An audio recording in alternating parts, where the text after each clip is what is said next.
Today is Wednesday, September 8th, 2021. Roland Martin Unfiltered, broadcasting live from Jubilee Hall here on the campus of Fisk University in Nashville, Tennessee. Coming up on today's show, NYPD investigating the death of actor Michael K. Williams. They want to know who sold him the deadly heroin that he apparently overdosed on Sunday. Also, opioids continue to be a significant problem in this country. The U.S. Department of Health says it has become an urgent crisis in the black community. We'll talk about that on today's show. Also, a report from the Urban Institute on the Democrats' proposal to boost the supplemental security income program will lift 3.3 million people out of poverty and cut the poverty rate in half. Also, a lot of people are putting pressure on companies in Texas regarding their support of Republicans who voted for the anti-abortion bill. Also, 10 black-owned newspapers have joined together to form a digital website. And we'll talk about with Mary Spiel, the founder of CEEK.com, about NFTs and cryptocurrencies. Do you understand what that's all about? Well, she will offer an explanation. Folks, it's time to bring the funk on Roland Martin Unfiltered. Let's go. He's got it. Whatever the miss, he's on it.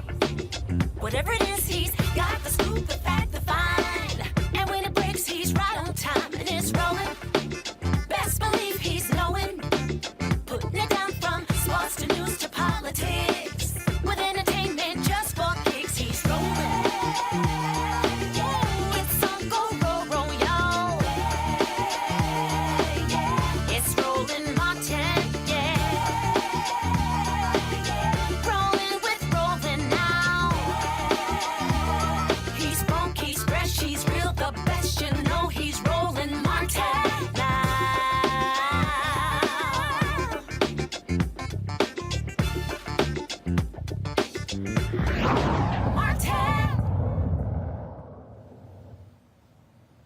In New York, the police are launching an investigation into the death of actor Michael K. Williams, who was found dead on Sunday in his Brooklyn apartment at the age of 54. They want to know who sold him the heroin that was found in the apartment. He died at his dining room table. The autopsy is yet to be performed on Williams, but they still want to know exactly what caused his untimely death. And again, the NYPD, they want to find the drug dealer who sold William the drugs. Now, keep in mind, of course, he had a long history of substance abuse. He openly talked about it, and many thought that he had actually beaten it, was on the path to recovery. But that was not the case. And again, dying at the age of 54 on Sunday of apparently a heroin overdose, waiting for the autopsy results. Autopsy is yet to be conducted. Now, keep in mind, opioids continues to also be a significant problem in the black community, killing black folks at an alarming rate. According to researchers, opioid-related deaths in the black community have nearly tripled as their white counterparts are beginning to see a decline in fatalities. According to the Centers for Disease Control and Prevention, in 2015, opioid overdoses accounted for 6.6 out of every 100,000 deaths of African Americans. In 2019, it's now 17.1. Now, that's a huge jump. While overdose deaths among whites took place at more than twice the rate as blacks as recently as 2015, currently the rates have closed. As of 2019, opioid-related deaths accounted for 19.1 deaths per 100,000 in the black community. Overall, nearly 5,000 more black people died of an opioid overdose in 2019 than they did in 2015. This continues to be a significant issue. Keep in mind, we talk about opioids. Originally, doctors were not prescribing African Americans opioids because they feared black folks were trying to get high. That's why I said racism actually helped black folks in that case. But we continue to see the opioid crisis and how it is taking the lives of more and more African Americans every single day. Adrienne Alexander Allen is the author of My Parents Have a Drug Problem. And we'll be talking to her in just a second. I do want to bring in also my panel today, A. Scott Bolden, former chair of the National Bar Association Political Action Committee. Amisha Cross is a Democratic strategist, political commentator, and also Reverend Jeff Carr, founder of the Infinity Fellowship here in Nashville. Last name might be familiar, y'all. Every Thursday, you see his brother, Dr. Greg Carr, here on Roland Martin Unfiltered. And so, Jeff, glad to have you on the show. We're going to go to the author in just a second, but let's talk about a combination of the death of Michael K. Williams, but also these opioid deaths.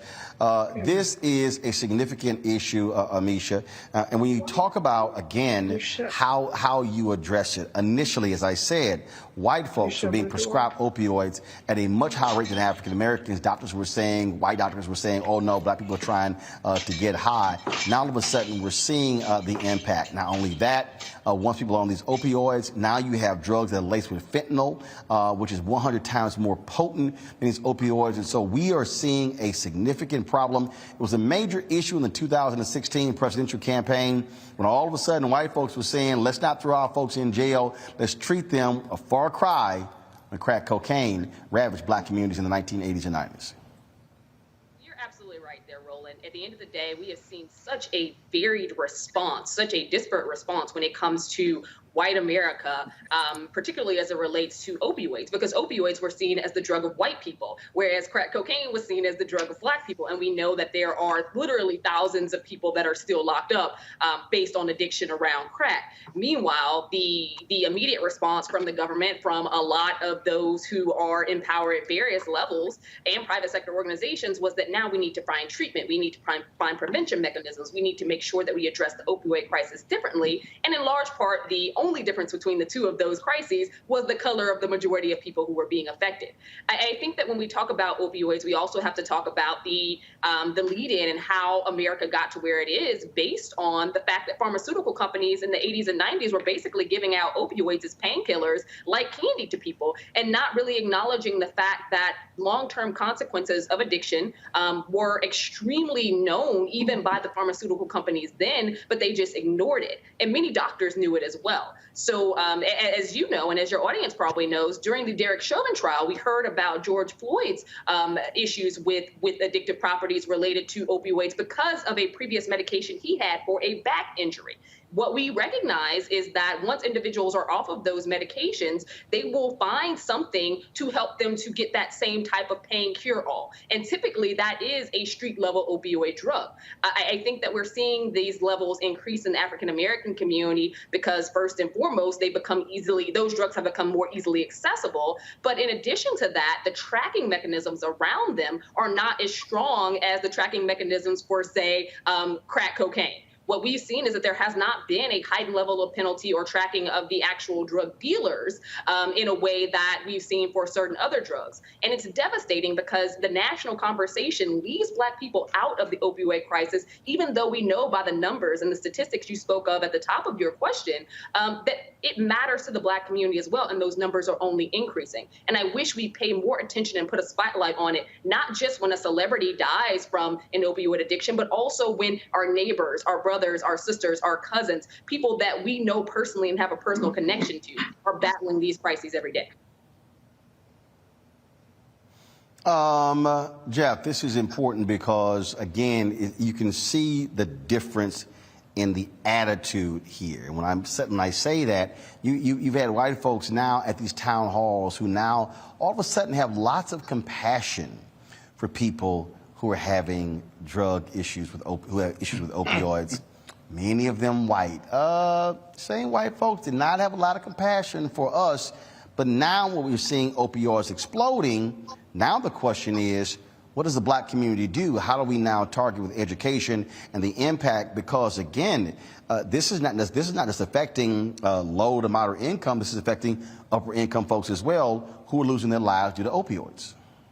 Sure, Roland. And again, man, it's great to be on. It's great to be on a great show with my brother. I hadn't seen you since the old days of the Round Table on NPR. So it's good to be on. Good to see you behind that Edward Havell painting of the Fifth Jubilee singers that centered Nashville as Music City. Not country music, but that music that was the soulful music of the Jubilee singers. To follow up what Amisha was saying, it's about priority. And one of the first things we have to do is we have to destigmatize what drug use is. Drug use is not something that is simply limited to a person because of race or socioeconomic status. Drug use can become very easily, especially when we're talking about addiction, disease. I call it dis-ease because it's a space where there is not an ease in the spirit. As a longtime minister, as an inner spiritual minister, some of the work that I do involves intervention. And it also involves transporting young people in particular to safe spaces. I would never break that ministerial curtain and expose any of the people that I've worked with from around the country. But I will say this, opioid abuse has been a huge problem, particularly in the white community for a long time. They didn't treat it as if it was a stigma, as if someone was a crackhead or a pillhead. They treat it like a disease. I have been inside homes where a child has a room that is bigger in square footage than my house in a private jet. I have assisted in getting them to an intervention space where they can go and dry out for 30 days. Some of these spaces are hidden in mountains. Some of these spaces are in farms across the United States. And guess what? Some of them are $30,000 a month. Some of them are $30,000 a week. Celebrities, famous people from all over the world come to get treatment for disease. We can be very easy. We can quickly start to stigmatize this, and that's why it becomes hidden. We put this energy underground because we start calling people crackheads. We start calling people addicts. And we start saying, hey, don't let your cousin in the house because you know they're going to steal everything you got. Because of that, there is a stigma attached to it. The reality is addiction is a disease, and it could very easily happen to any one of us. We can go to the dentist and be prescribed hydrocodone. We can take one more pill than we absolutely need, and before long, we can be in the street.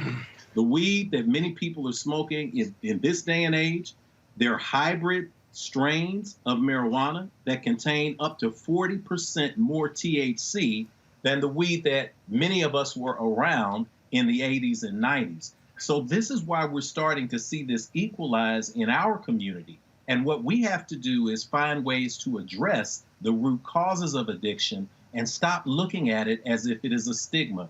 White people have seen this for a long time, and that's why they created treatment. We have to be in a position to do the same.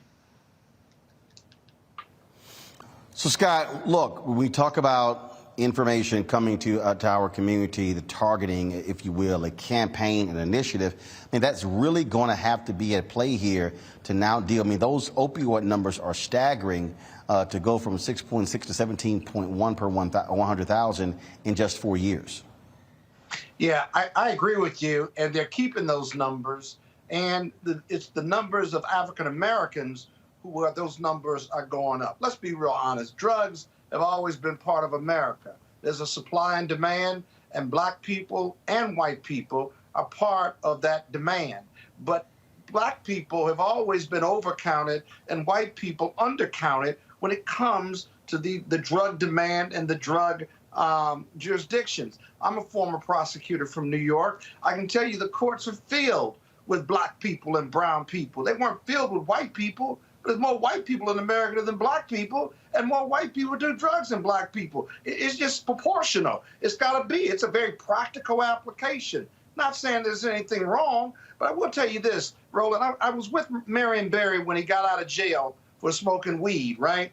And I remember he was running for mayor, and he went to the white part of Ward 3, and they really gave him a hard time. I mean, they called him a crackhead, and the media connotes crack with crime, which is why it was treated like a crime. And then obviously now the opioid crisis with white America, now we've taught them that it's a health issue conveniently for them. But I remember Marion Barry's response was that my problems with alcohol and drugs have to do is under the public spotlight. Your problem with alcohol and drugs and your family's problems with alcohol and drugs, it's just not on the public spotlight. You're no different than me. You have someone in your family or you are addicted to drugs or alcohol. So don't judge me, if you will. And I got to tell you, he overcame that crowd of people that didn't look like him because he spoke from the heart. It is a national, it is an American problem. And so this isn't Democrat or Republican. It's got to be all of us in America. You reduce the demand, you put drug dealers out of business, the ones who are middlemen and the ones who are higher up. We just can't get rid of the demand. I want to go pull in my guest, author Adrienne Alexander Allen. Adrienne, glad to have you on the show. So obviously these are significant numbers. So the question now is, what is going to be the campaign to begin to teach and educate people about the dangers of opioids? How are we going to reach African Americans on this issue? Roland, first and foremost, thank you so much for having me. I'm excited to be here. It all speaks to education, as we said. But one of the main issues with education is that we aren't educating the masses. When it comes to dealing with addiction, opioid use, abuse, and all types of drugs, we are dealing with the addict first and not the family. We know that families are affected. We know that children are affected. So we need to do mass education when it comes to teaching people about the effects of opioid addiction.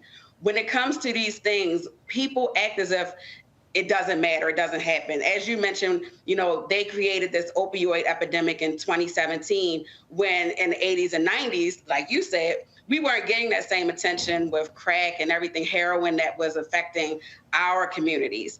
And, we see the characters that Michael K. Williams and others on The Wire play. Those are real life individuals that each and every one of us have come in contact with. And so we need to start educating more about the effects and the youth that are affected by drugs, because this also, we are missing a whole demographic of people. We aren't talking to the children who are growing up in these homes with addicted parents and addicted family members. We're talking to the addict, but we're not telling the children, listen, I know this is your life. This is what you were born into, but you need to learn that this does not have to be your reality going forward. And if we start touching these children, because as we see, each generation has become more enamored with drug use and making drugs popular. And so we need to teach them that when you die from drug use or drug abuse, you can't come back. You see your friends pass away, like that should be a learning and a teachable moment for you to understand that drug use is real and that you need to be better educated on the effects of drug use. This fentanyl that we're seeing now, when you see it, fentanyl, is lethal in small doses. You touch it and you can die, you can overdose. You don't even have to ingest it. So we have to use more education when it comes to drugs and drug use. One of the issues that you also have to deal with is the racism that was initially in all of this, where you had white doctors who were not prescribing African Americans opioids. But we also, though, have to have a real federal drug policy that is not one focusing on criminalization, but there's one that's focusing on treatment. Yeah. Yeah. I think that for me Adrian? personally, Yeah, go ahead. growing up in Baltimore, we saw the methadone clinics. We saw, quote unquote junkies. We saw them using a drug to counter the effects of other drug use. And so when you use methadone, I've seen so many stories of children who died from overdosing from methadone, which was supposed to have been a treatment. And so we have to find other ways, and it needs to be a full body treatment, right? Like it has to be emotional, mental, physical. It needs to be every aspect taken into consideration when it comes to treatment options for these people. So now, again, when we look at one of these reports, and we saw so much attention that was being focused on the Republican presidential candidates. Trump talked about how he was going to fix the problem. You had Chris Christie talking about this thing as well. So Adrian, now the question is, are we going to see more public officials talking about this, providing the funding needed to ensure that we're creating the kind of public service campaigns targeting African Americans, again, Black-specific programs that we understand to reach our people on this very critical issue? It's funny that you say that, because we hear so much about Hunter Biden, right? It's like they have made such a big deal about Hunter, but not about DJ Jr., DT Jr., excuse me. So I feel like they know that the programming is needed. We know that they know that the money and the funding is needed for African-American people, but will they do it? I feel like they just aren't there yet. I feel like it's going to be us as a community to figure out those ways to get these grants, to get these funds, and to start these programs. Because if we leave it up to them, I honestly don't see it happening. All right, then. Look, we certainly appreciate you joining us again, folks. The book is called My Parents Have a Drug Problem. The author, Adrienne Alexander Allen. Thanks a lot. Thank you so much. All right, folks. We are going to now move on to this next story, which, since we're in the South, we're in Tennessee, in Virginia. Guess what? Another retreat, a final retreat for Robert E. Lee after decades of fights and legal wranglings and protest. Guess what? That massive statue of that white domestic traitor, that white supremacist, the man who fought to keep slavery going, Robert E. Lee, it is no longer up in the capital of Virginia. It was removed today, taken down after the Virginia Supreme Court ruled that the governor did have the authority, the Richmond City Council could indeed move it out. And I must say, what a nice, rich sight, Jeff, to see that white supremacist losing again, taken away, and removed from that large pedestal there in Richmond, Virginia. Here in Tennessee, same thing happened with Nathan Bedford Forrest bust in the state capitol. It's time for all of these white traitors, these white terrorists, to lose their lofty status places in this country, Jeff.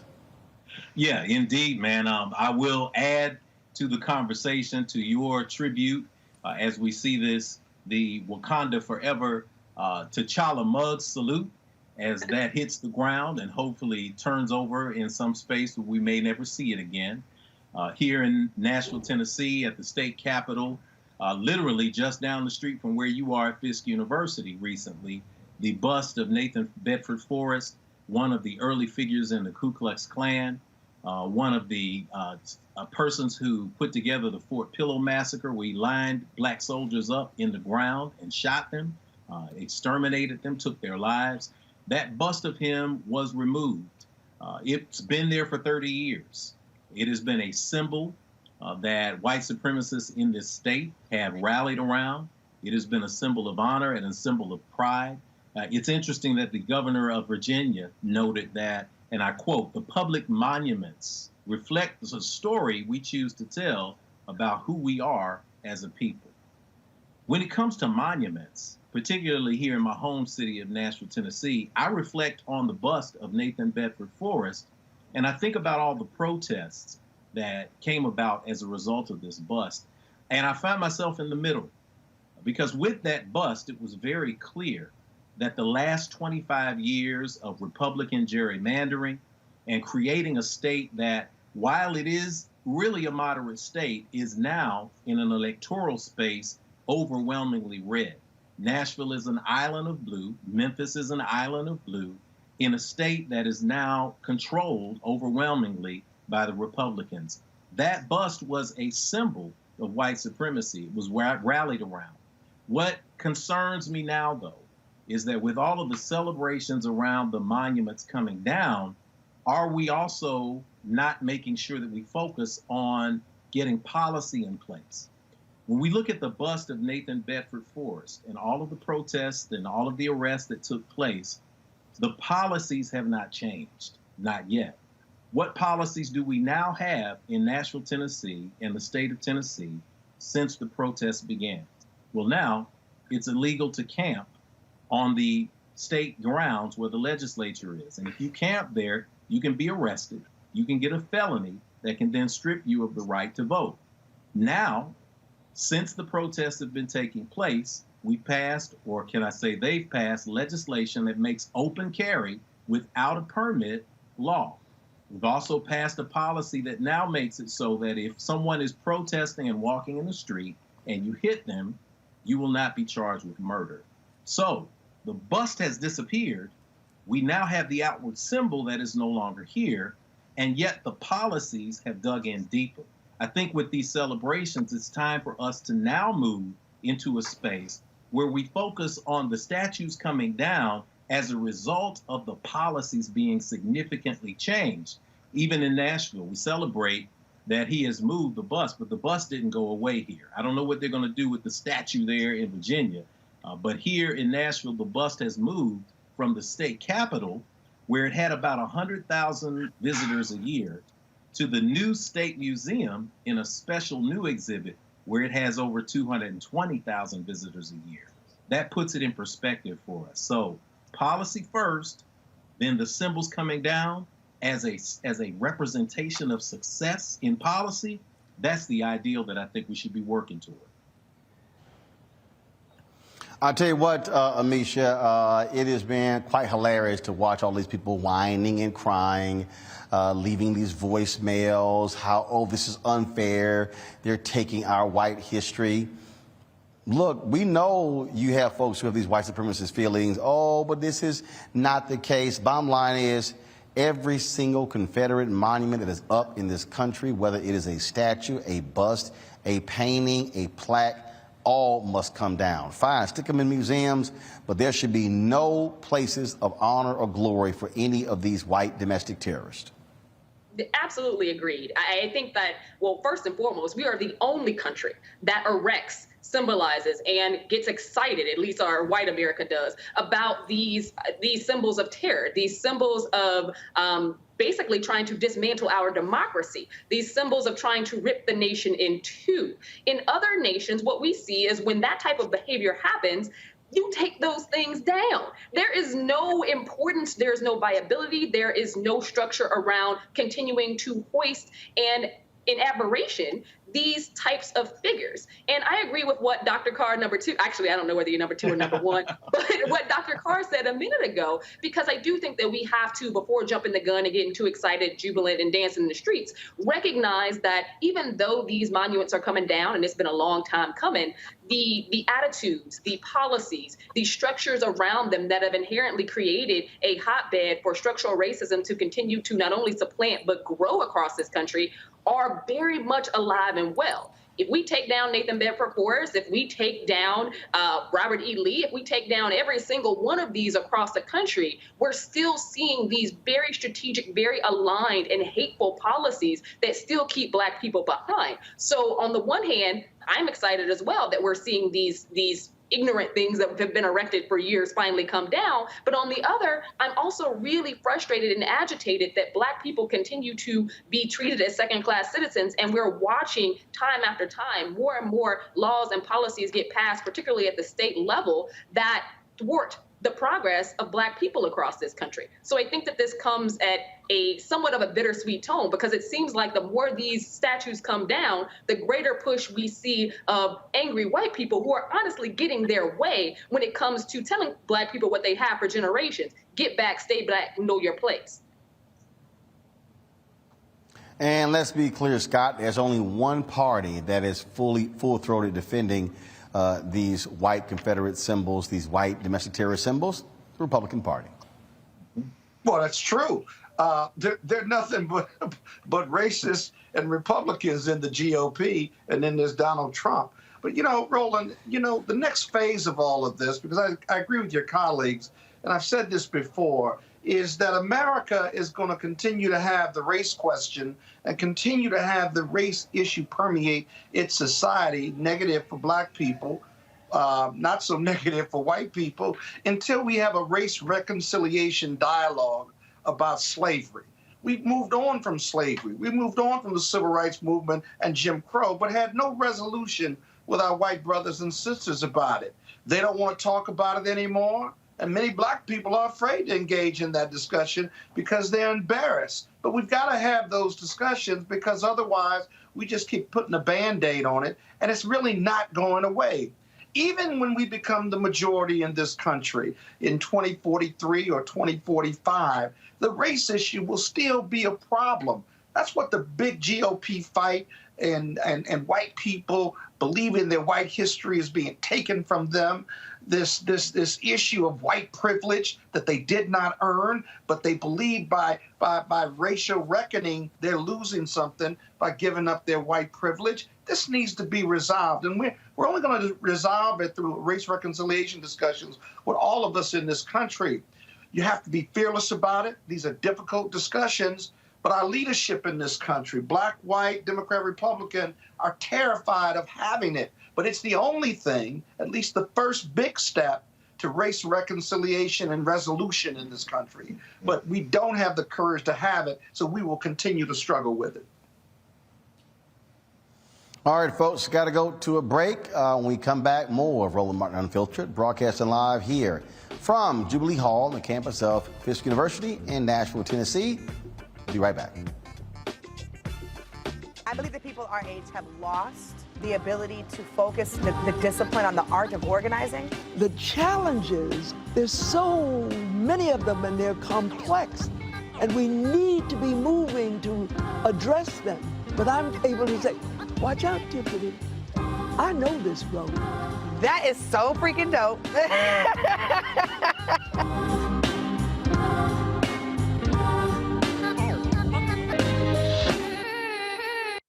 Floyd's death hopefully put another nail in the coffin of racism. You talk about awakening America. It led to a historic summer of protest. I hope our younger generation don't ever forget that nonviolence is soul force. Priceless.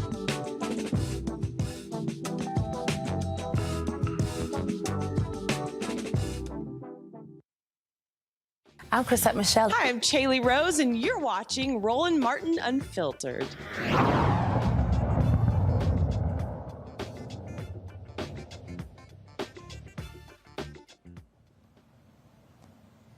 All right, several major corporations have been outed for their donations to Texas Republicans who voted for the anti-abortion bill that recently went into law. The site Popular Information and Ultraviolet compiled a list of major donors who said they donated to lawmakers on both sides of the political spectrum.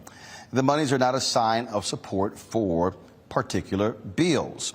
The following companies have donated more than $100,000. AT&T, Charter Communications, Berkshire Hathaway, Exelon, United Health Group, Union Pacific, Chevron, Charter Communications, Farmers Insurance. Now, the new bill in Texas bans abortions after 6 weeks, causing outrage from abortion advocates nationwide. So the question, Amisha, these companies say they support both sides, but what do you make of people who say they're not going to be targeting companies as a result of their support of Texas Republicans? This is very similar to what we saw in Georgia as well. At the end of the day, Roland, I don't think that there is a both sides debate to when it comes to basically limiting women's right to choose. Abortion is women's health. Abortion is health care. Abortion will always be health care. And watching this debate funnel its way down on some crazy right-wing religious mantra that we've heard for decades now, I think is completely ridiculous. What I do see with these corporations is that by and large, they are being honest here. They have donated almost equally in some cases in states where there are Republican leaders as well as Democrat leaders across this country. They basically hedge their bets on who they can call at any given point in any given state to have a bill sponsored or passed that actually fits their bidding. So I think that we do have to keep that in mind as well. These organizations have supported as many liberal bills as they have Republican ones across the nation. So I think that it would be very difficult in some senses to boycott things like Comcast, ComEd, things like that, Exelon, and also on the one hand boycott it in Texas, but then look at the great progress that they've been able to create in terms of education or criminal justice reform in states like Illinois, my home state. The frustrating part is I think that we have to dig deeper, because when it comes to policy, there are a lot of private organizations, private corporations that basically deliver cash cows to both sides of the aisle whenever it benefits their billing. So I think that there's a lot deeper here, and the bigger frustration should be amongst those Republican legislators who have decided that this is the mantle they want to take up, that they want to push it this far, that they want to ignore, and even in many ways push it further than we've seen conservatives push before historically in terms of limiting a woman's rights. But largely, I think that this is a conversation that is beyond that of private sector corporations who, this is what they do, this is what they've been doing, and honestly, they teeter their horn on both sides of the aisle here on various issues. So this is actually nothing new. Well, it's nothing new, but I must say this here, Scott Bolden, when it comes to activism, bottom line is the way you want to get the top politicians' attention is if you affect their money source. That's why this matters. Yeah, but most of those companies, Fortune 500 companies that can give that type of money, Their lobbyists are lobbying them on business issues. They may or may not agree with the social justice issues of these individual state reps as well as federal reps, but they really are giving this money for tax policies, business policies, and that's not a cop-out in my commentary. It's just reality. And so I don't think you're going to be able to stop that type of money in politics and influence from folks. What you have to do is, if you're big on social causes and you have a PAC and you are a socially liberal corporation of means, then you've got to outspend those who will give money to the sponsors for this Texas bill, anti-abortion. You got to outspend them. You got to out-fundraise them. You can chase those cartwheels or those windmills all you want, but in the end, money is still the mother's milk of politics, and you got to outspend them. And even then, it may not work with these votes that they have coming up. They have tens of votes, hundreds of votes each session. And so it's a race against your opponents, not only to outspend them, but also to out-lobby them. And so, I mean, I think it's a wash. It's a good idea, and certainly it's offensive at its core. But at the same time, there are thousands of issues these corporations are vying for at the state level, and on some life-changing issues on the business side. So you got to outspend them. Otherwise, it's just the same old fight. I don't necessarily agree with that, Jeff, primarily because if you look at apartheid, you look at divestment, you look at how critical that was, and how it had a significant impact on changing politicians and public policy in order to be able to, because again, when you start messing with the money, and that's what I tell people all the time, in America, when you start messing with the money, it's amazing how people then choose to begin to listen to you. Sure, and you're absolutely right. When you hit an entity, including America, in its pocket, things are going to change. We learned this in the 60s, but to go along with what Amisha was saying and to reinforce what Scott was saying, we have a different era now. We're living in different times. So things are a little bit different. The area that you're standing in right now, right behind Jubilee Hall, if you walk out of the front door and take a right turn, you're going to hit a street called Jefferson. Jefferson Street was the historically black center of Nashville, Tennessee. Jimi Hendrix played on Jefferson Street. Ray Charles played on Jefferson Street. Many R&B artists came through this space and played in places like the Era. On Jefferson Street alone, you have Tennessee State University, where I went to school. You have Fisk University, hello Fiskites, where my wife went to school. You have Meharry Medical College there. Then you have that entire strip that used to be a thriving business community until the interstate came through in the 1960s and broke that community apart. There was a time when you could go out on Jefferson Street, rally 3 colleges together, get students like Diane Nash, C.T. Vivian, to go out and knock on doors. John Lewis at American Baptist College, 10 minutes up the street. They would rally neighbors. They would rally people, march downtown. They would boycott. They would do what they needed to do because this was an all-inclusive community. Right now, you can come out of Jubilee Hall and take a left, and you're going to see white people jogging, throwing Frisbees with their dogs. Entire parts of the country have now changed and gentrified. Our housing patterns have made it so that it's tough for us to now stage the level of boycotts that we could stage in the 60s when we had communities that were tight-knit. That's not to say that we cannot still operate from the space of hitting them in a pocket, but there has to be a consistent and comprehensive strategy going forward that also takes in mind how we pressure our politicians to hold their funders accountable, how we hold companies accountable for who they're funding and the legislation that is there. Every single person, every single corporate entity, every single organization that's a nonprofit out there is operating from one principle, and that is self-interest.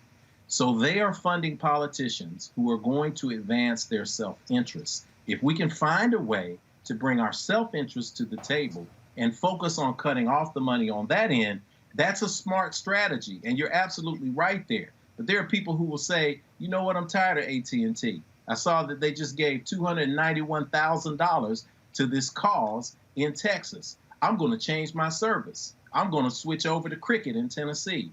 Well, Cricket, uses AT&T's network.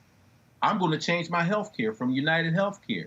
United Healthcare has a number of subsidiaries, including a number of organizations and a number of health plans that serve TennCare and Medicaid, the poorest of the poor, and allow them to have access. So really, how deep in the weeds are we willing to get when we're talking about choking the financial neck of America and actually making change? Again, money talks in this country, and so if you want to make a change, you always go after the money. All right, folks, let's talk about an initiative that 10 black newspapers are joining together with. It is called Word in Black. The whole purpose is for them to be able to bring all their stories together to amplify the reporting of the black experience onto one particular platform. Joining us now is Sansira Masai Giles, CEO of the Houston Defender, Janice Barnes, publisher of the Washington Informer. Glad to have both of you on the show. The thing here is, and I'll put this out here, is this, frankly, Sonny, 20 years too late? It's been a lot of things that have been going on, obviously, in the black media space, and, of course, with black newspapers. And so this particular initiative here, first of all, describe how did it come about, but also how do you now compete against other brands that are out there that have been in this digital space for the last 2 decades? Well, I think one of the biggest opportunities that we have is that we have a legacy. We're legacy media. We have relationships. We're entrenched in the community, have been there for not just the last 5, 10, 15 years, but more 50, 60, 90, 100. And so as a result, I think the relationship and the trust is already built in. And all we're doing now is building upon that with a digital platform. Denise, obviously I was glad to see this, glad to hear it. So we don't have Denise. So, Sonny, obviously I was glad to see this, glad to hear it. 3 of these 10 papers I've actually run, and man, I wish a lot of these black newspapers had listened to brothers like me a long time ago, and I think for a lot of people the same thing. Black newspapers were going through what mainstream newspapers were going to. That is, were so dependent upon that print model and was not seeing that train that was coming. And for a lot of people, they waited way too late, and now they're trying to play a serious game of catch-up. Well, and you could call it catch-up, but you could also say that the technology today, Roland, is much cheaper, much more efficient, much more effective, and reaches a much broader audience than it did back in the day.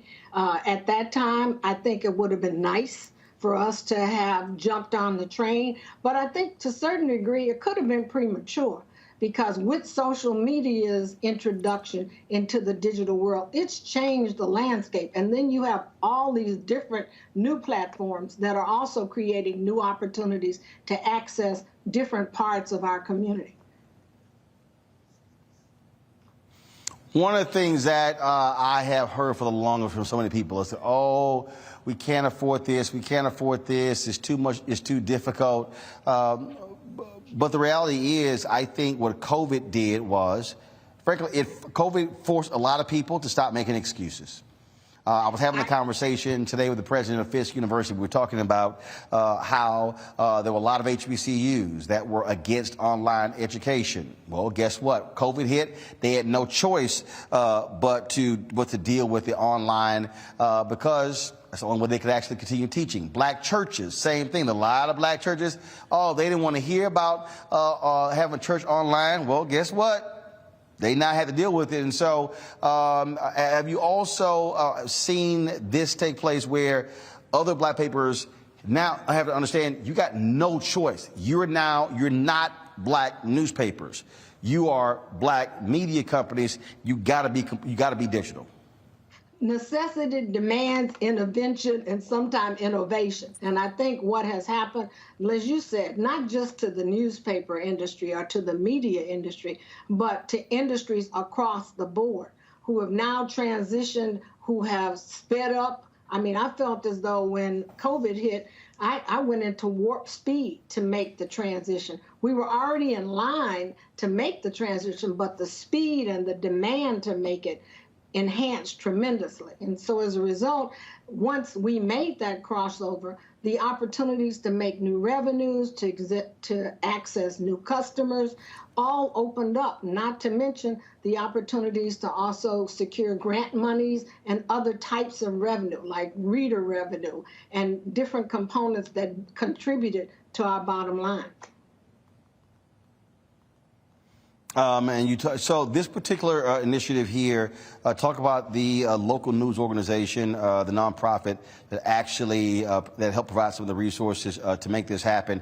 And with this particular site, will it be just printed stories, or are you also talking about video, audio, things along those lines? I think the plan as far as the expectations is to build upon the content that we have, not locking into print, but more content, and how we package that content, as you said, will vary, whether it's in podcast or video or actual articles, photo galleries. I think you're going to see a mixture of different mediums that we use to actually communicate the message.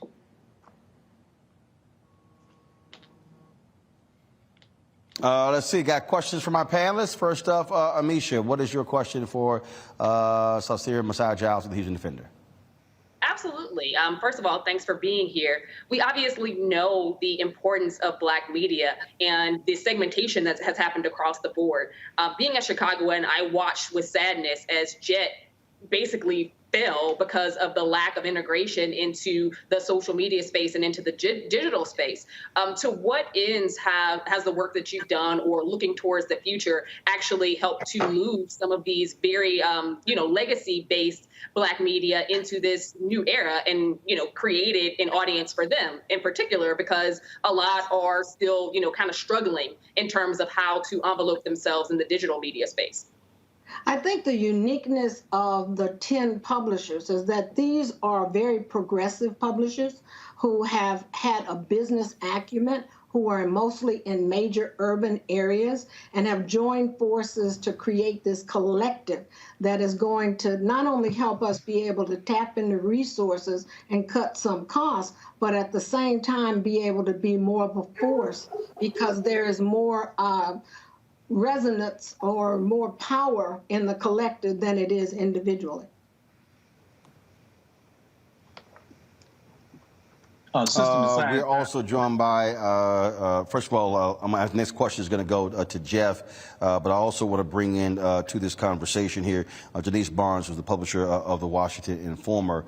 And so before I go to Jeff, I'll ask Denise this question. Denise, I posed the same question to Sonny just a little bit earlier, and that is, you're no longer Black newspapers. You're Black media companies. We're now moving, you look at the New York Times, they don't call themselves a newspaper. The Washington Post, the exact same thing. And so we're living in this digital space. That is what is driving so much of this. And are other Black newspapers now truly understanding and getting the message now that if you do not have a strong, vibrant digital property, you're not going to be able to survive in the 21st century? Yeah, I want to say, and I really love your shirt there, Roland, because with your background, what you're wearing, I just want to say to that statement, hallelujah, because yeah, I think a lot of our Black publications are very, very focused now on understanding this evolution or revolution that we are involved in, and I think they're getting it. It's still slow. You have to understand, this transition into the digital space is not cheap, and it comes with the skills that many of our publishers don't have. So that fear still exists. But the point is that those of us, and I think Sonny said it really well, that the collaboration is what helps each one of us to reach one of us, to bring each other forward. And so it makes we're not afraid of talking to each other about what we don't know and to help each other with what we do know. So collaboration is the key, and it's the force that is bringing us into the digital age. Question, Jeff, for Denise and Sonny. Go. Sure. And Sister Barnes, Sister Messiah, I love the name, Messiah Giles, powerful. I speak things into existence, and I'm very, very, very focused on that. The law of attraction is real. So you are absolutely being a part of some messianic energy that is needed in this space today, especially from Black media. And Brother Roland knows, having worked at the Chicago Defender, I know, having run a newspaper called The Third Eye here in Nashville in the 1990s. I know from being positioned now at the Infinity Center, 3 doors down the street from the home of Rosetta Miller Perry, the publisher of the Tennessee Tribune, a longtime newspaper here in Nashville. The challenges that you face, the challenges that we all face in trying to tell our stories.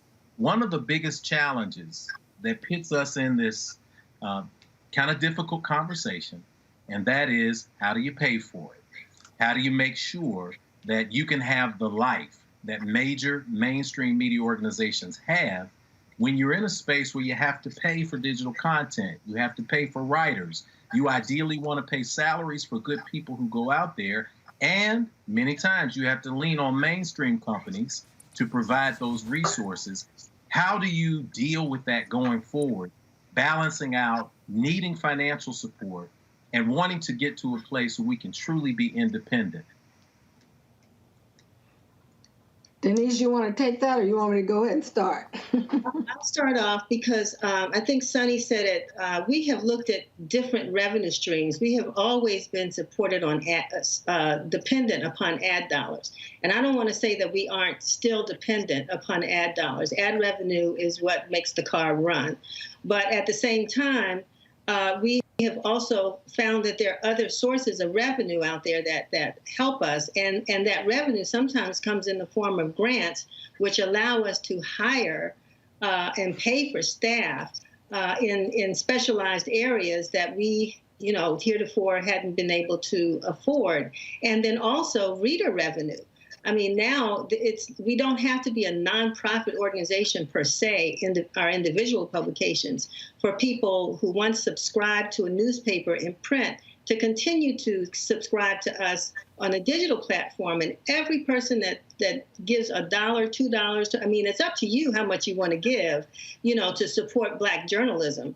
And it's been sort of a phenomenal experience to see how our community supports us in the work that we do. And they want to see us to continue to survive.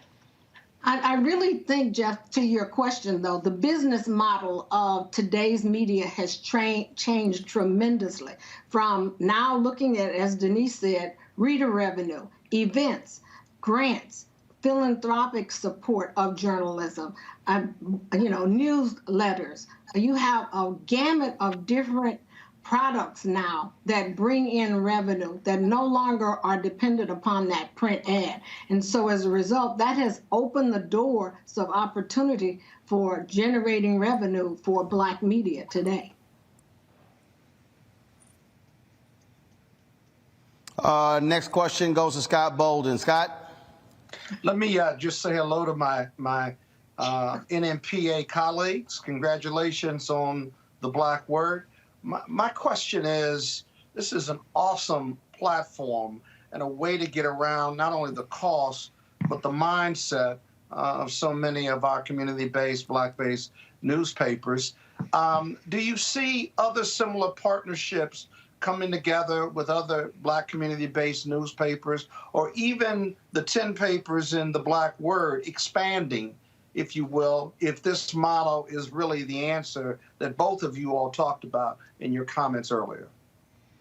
I think when Word in Black was originally founded, and understand that we are just getting to a year old, so this is relatively new. But when you consider what's been accomplished, our expectation is to be able to grow and to invite others in. But first, we have to get our own foundation strong enough to be able to stand on its own feet before we can enter into any kinds of agreements to welcome others into the fold. I just want to add too, Scott, that, as my daddy used to say, there's nothing new under the sun. And, this is an interesting... He said it with force, too. Yeah. But, you know, I mean, this collaboration is what brought those publishers together many years ago when they established the National Newspaper Publishers Association. It was a similar reason for bringing Black newspaper publishers together. And even in regions or in cities across the country, there are Black newspaper publishers that still collaborate. They always have done that. I mean, and so this is not a new. What makes this new are the platforms that we're now. I mean, as Roland asked, you know, we understand that and have adopted the fact that we are looking at digital first, and so that's what makes this new. But otherwise, collaboration has always existed among the Black press. I think the other thing that makes the business model different is that the association, or NNPA, is a trade association versus this being a business operation. So. Yep. Well, I can see many of the members in NNPA looking at this model, asking lots of questions about it, and then possibly forming even a different joint venture to try to make this thing work. Because, as you all know, we've talked about this for years, but the affordability and in some cases the mindset, you had uneven interest in it. And so this is really powerful for me as someone who's been supporting and active in the NNPA for several years. I think it's a landmark piece, and I think it will spur other joint ventures or collaboration efforts, given the multiplicity of social media platforms that are out there right now, as you said, Sonny. So congratulations. Let's make it work, as we say. What you also obviously are dealing with, you're dealing with the reality. You got to compete with content, and that is you don't have any daily Black newspapers. You're doing weeklies, and so when you talk about aggregating content together, you can certainly drive more content when you have 10 papers who are combining their resources, and so that's certainly what is important. And again, we're also seeing the shift, if you will, the dollars that are moving from your traditional television linear, radio linear, traditional display in print, moving to the digital side as well. But where, and this is the key, and I'll ask both of you this, last question for you, is having a site is one thing. For us, having an app is one thing, but also it's building the scale, because now when you start talking about to those advertisers, they're going to want to see metrics. Same thing, of course, which is a lot different when you talk about readership and circulation. And so what is the marketing plan, if you will, to be able to expand that footprint, to build capacity, to build the scale, to build those numbers and the metrics to satisfy those advertisers? I think the analytics are going to play a major role because that's what clients want today. And with digital, it's much easier to track the analytics than it was before with newsprint. I think that the direction and the marketing of Word in Black right now is to use initially the newsletter product to push the information out to those. And by the way, we welcome people to go to wordinblack.com and please sign up for that newsletter to actually experience the Word in Black. And also, if possible, support the Word in Black with a donation, because part of that marketing you talked about, Roland, involves pushing the information out and delivering the information to people in their email boxes, or to be able to get their support to donate this cause that we put together as a collaborative. And I would just add, I think I'm glad Sonny got a chance to do the pitch for us, because that's really important. I mean, it supports us. And when you get there, you'll get a chance to see all the individual newspapers. But, you know, Roland, you have really set the example in a lot of ways of what are the things that we as publishers should have been doing and are beginning to do now. Social media is also key. You know, all of us have our social media platforms. We're pushing out Word in Black. We're pushing out our own content as well on our platforms, and also pushing out each other's content on social media. It's interesting to me, and we're fighting the challenge right now of getting that, that blue check mark on some of our platforms like Instagram. It's my understanding that there are no Black media. Maybe your program or your platforms are rolling, but there are no Black newspapers that have achieved the level of being able to get that blue check mark. And we're trying to figure out, what is it that's keeping us on the outside as opposed to getting in. So, we have our challenges and we're learning it along the way. But this collaboration is making us bigger and stronger, and we're understanding and having to bring people into our operations who know how to capture those analytics and put them in a form that our sponsors and advertisers can accept. That's the issue. Can accept as valuable proof of our own value. So it's a challenge, but thanks to Word in Black, I think we're breaking down some of those walls. All right, then. Denise Barnes, Senator Messiah Giles, we certainly appreciate it. Thanks a bunch. The site is called wordinblack.com. Thanks a bunch, folks. Hey, Roland, good luck on your show. I'm looking forward to the TV station. Power to your brother. Once again, you're stepping out courageously, taking on a new venture and showing people that there is opportunity as you go to the next level. Congratulations on that. Yeah. I appreciate it. Thank you so very much. Thanks a lot. Folks, the reason this was a timely conversation, because literally my first lecture today here at Fisk University dealt with the issue of the past, present, and future of Black-owned media.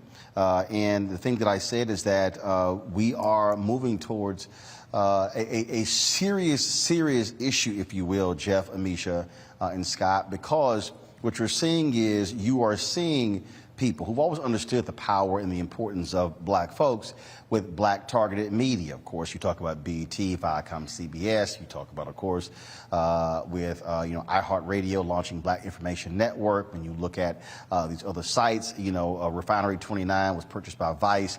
They have a Black vertical, Black female vertical targeting them. We can go on and on and on. But the thing that I said is that, look, Black-owned media has to be able to own our space, control the narrative, control the voice. Otherwise, we're going to be asking somebody else permission to tell our story. And Jeff, that is very, very dangerous. It's very dangerous because when you have to ask someone else to tell your story, they are then determining whether or not the story even gets told. And then they assign who tells the story and how the story is told. And so one of the things that I said to the students that were assembled here, I said, you have to understand where you move your eyeballs, the money follows. And so they also have to be cognizant of these things as well, because it's very easy for people to get caught up and they say, well, sure, yeah, you got Black media out there, but the bottom line is, if your eyeballs are on MSNBC, on CNN, they're not on Roland Martin Unfiltered. If your eyeballs are on Complex and not on Black Star Network, but what's going to happen is those same companies are going to use the metrics against us and say, eyeballs are over there, not with you. Our money is going over there. Exactly. And there's a long history in this. We see this happening in industry. We see it happening in social media. When we make a platform popular, those who have the capacity and the resources to actually build out that model, they immediately jump on it. Right? What we're seeing in Nashville is something similar on a church level. We're seeing Black empowerment. We're seeing our music now taking off in a number of ways. Large white evangelical organizations, including the Southern Baptist Church, in a way that many people would never think about, are now starting to plant churches in Black neighborhoods. And they will come in and they will pay Black pastors and scholars in residence tons of money to come into Black neighborhoods and to draw people in with the kind of talk, with the kind of walk, with the kind of look that is now becoming popular in the industry, so to speak. But there's little to no freedom there, because these are not independent organizations. The minute that organization gets too big or too Black, the resources can be withdrawn. It's the same with media. This is why it's important that what you've done with Roland Martin Unfiltered, what you're doing with Black Star, what we're seeing with Black World, we're seeing independent organizations moving forward and saying, we are going to tell our own story. As you probably know, because my brother tells a million stories from our personal upbringing, but I had a granddaddy on my mama's side and he was fiercely independent.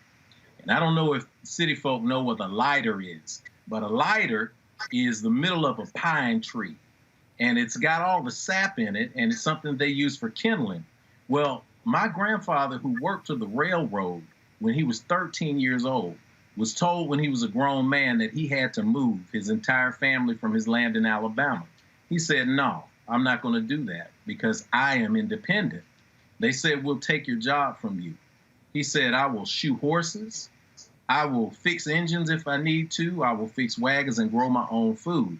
His saying was, and I'm not going to defile the airwaves with his bright language, but he said, I will walk these back roads naked and eat feces from a flat lighter spoon before I allow a white man to tell me what to do. That fierce independence is the same spirit that you saw in an Ida B. Wells. It's the same spirit that you saw in independent Black media. It is a powerful vibration that draws people to it because it is authentic and it is real. It's the same energy that you're drawing with the work that you're doing in a space that many people thought would fail because you didn't have the big monster of CNN behind you anymore. At this crossroads, at this intersection, it's important that we continue to jump on that, to continue to funnel that authenticity into self-empowerment. Because as you said, if not, we will see what is happening now. Major white organizations seeing the attention that is now coming from smart, intelligent, brilliant, funny, creative Black media, and they say, how can we mimic this? We as viewers, those of you who are viewing this program, do not take the bait, because when you do take the bait, you end up harming independent Black media, and we're not going to do it this time around.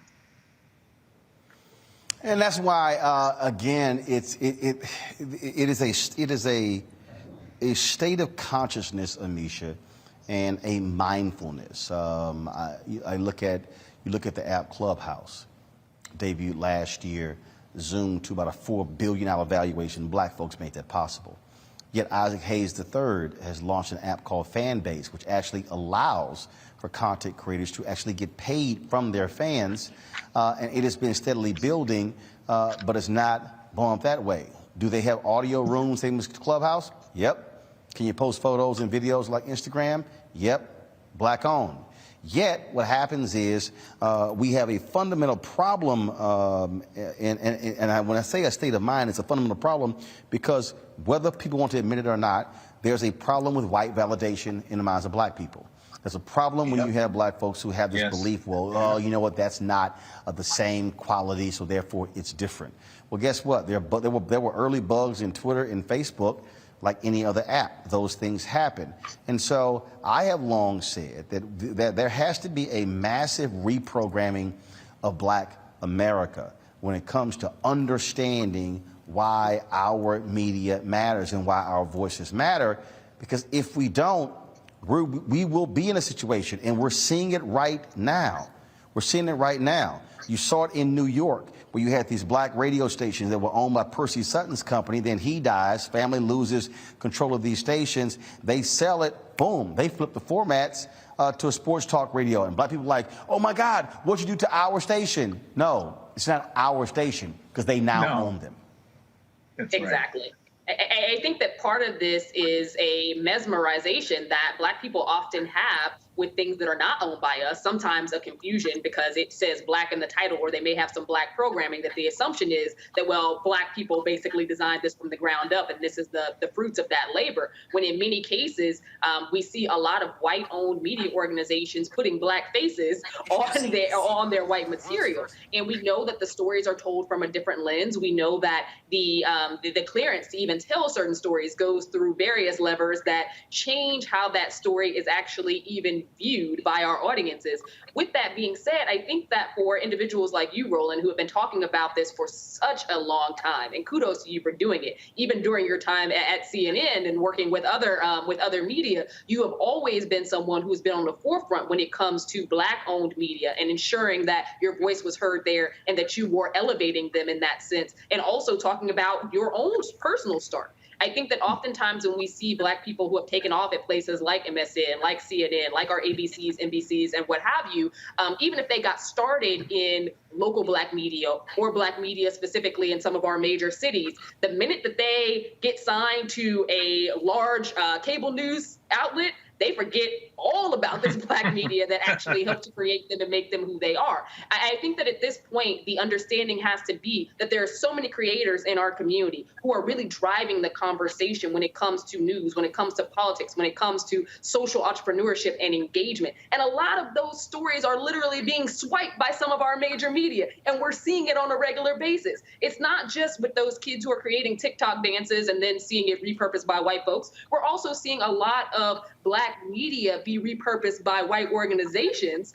And I think that now is the time to really lean in on and understand not only the importance of Black media and Black voices, but also the investment that has to be made in Black media for it to actually be able to exist at a time where we see just so many threats to the Black community and where race and policy are intersecting. We need those independent Black voices because they're going to tell the truth. They are not beholden to a corporate structure that doesn't allow them to be real and to be authentically Black. They also have the opportunity to elevate stories and situations that otherwise would not be heard. And I think that these are all extremely vital processes in ensuring that we have a very vibrant Black media, but also acknowledging the fact that, like your guest spoke of earlier, a lot of this comes down to ad buy. A lot of this comes down to money. And we need to be able to have a robust funding structure so that Black media survives. You know, Scott, last point on this, you know, the thing, again, and we talk about how we reach, and I saw just a comment, somebody was like, well, you know, so-and-so needs a better marketing team. That costs money. See, it's amazing to me, when I have these conversations with people, when I'm trying to explain to them the business of the business. So I have people tell me, man, you should have ads running. I agree. Where's the money coming from? Buy one. How are you going to pay for it? I mean, the reality is, if you're not getting the advertising dollars, you can't grow your brand. If you can't grow your brand, then you can't build capacity. If you can't grow your brand and build capacity, then you can't hit the metrics they're asking for. It becomes a self-fulfilling prophecy. That's the thing that people don't seem to understand. And it is as if, again, as somebody like me, who I've been in this business since I was 14 years old, only thing I've done for the last 38 years. So I say the simpletons do understand there are things that we cannot do by virtue of not having those resources. And again, if folks then send their eyeballs elsewhere, what's then going to happen is that those other companies are going to benefit from that. So when folks are retweeting stories from mainstream media, all they're doing is increasing the value of those mainstream media outlets, as opposed to who gets a level of attention. I mean, I'll give you a perfect example. We have been sending out, launched Black Star Network last week, sent the press release out, the publicists have been reaching out. Mainstream media will not cover this. Will not cover it. Yeah. But I've seen on Mediaite, perfect example, I've now seen back-to-back days of them posting something on Megyn Kelly's podcast that hasn't been in and around as long as Roland Martin Unfiltered, but they will never cover what we do, but then you will see it there. And so not only do you cannot afford the marketing, you don't even get the free pieces because guess what? They're controlling who they write stories about. Yeah, exactly. Well, you know, it's a big-ass problem, but, you know, Roland, we can solve that problem. There are lots of different social media platforms. That's one thing. But Black people are the biggest consumers in this country, or one of the biggest. We spend $3 billion. I saw a report that said Black America spends $3 billion a year on stuff.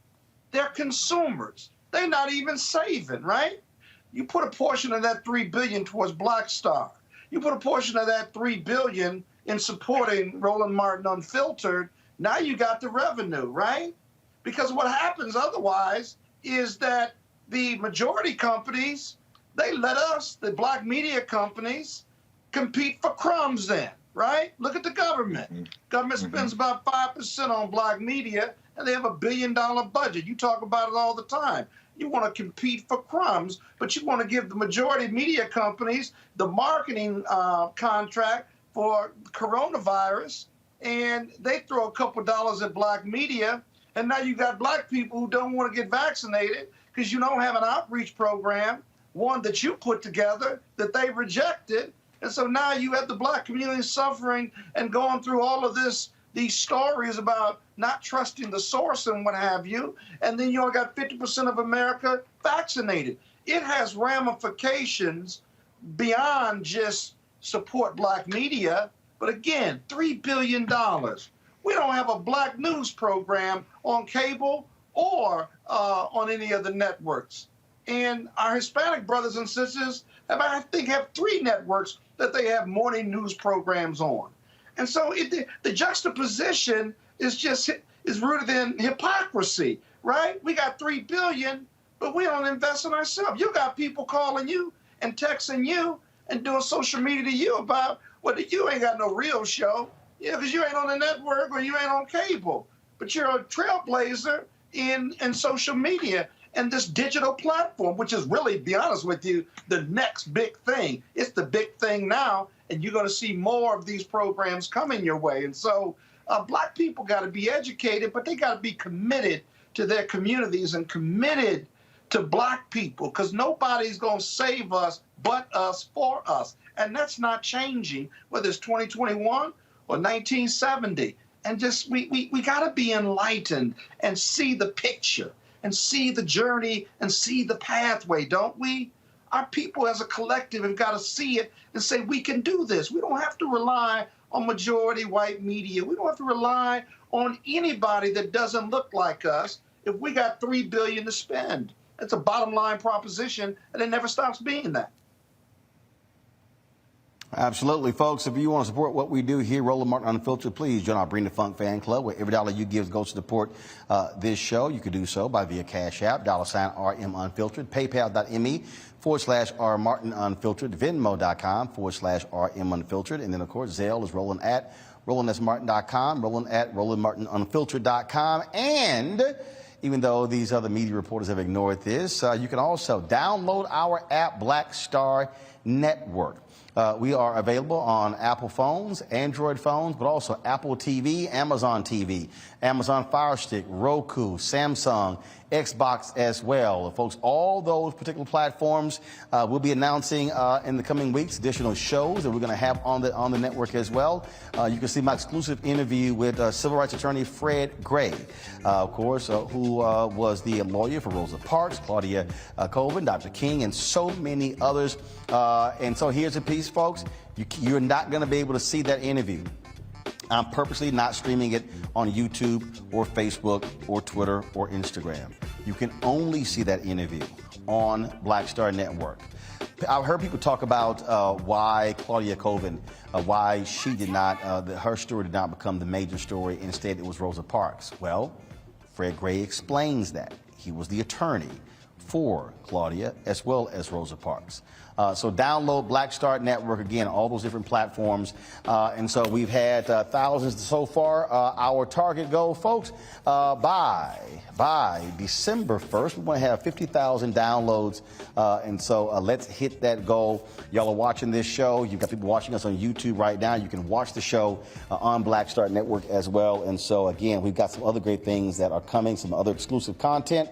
And so you definitely want to check that out. All right, going to a break. We come back. We'll talk about NFTs, cryptocurrency, with Mary Spio, the founder of CEEK.com, a black virtual reality company, right here on Roland Martin Unfiltered in just a moment.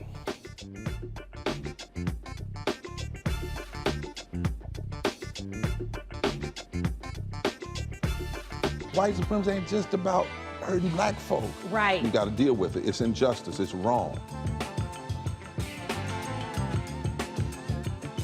I do feel like in this generation, we've got to do more around being intentional in resolving conflict. You and I process. haven't always agreed. Yeah. But we agree on the big piece. Yeah. Now, conflict is not about destruction. Conflict's going to happen.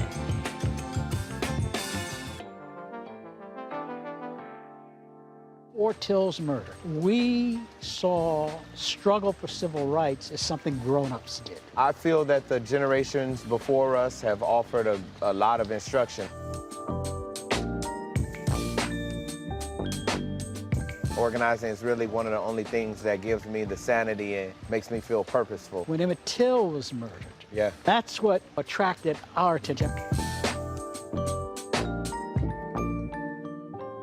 I'm Bill Duke. This is Diala Riddle, and you're watching Roland Martin, Unfiltered. Stay woke.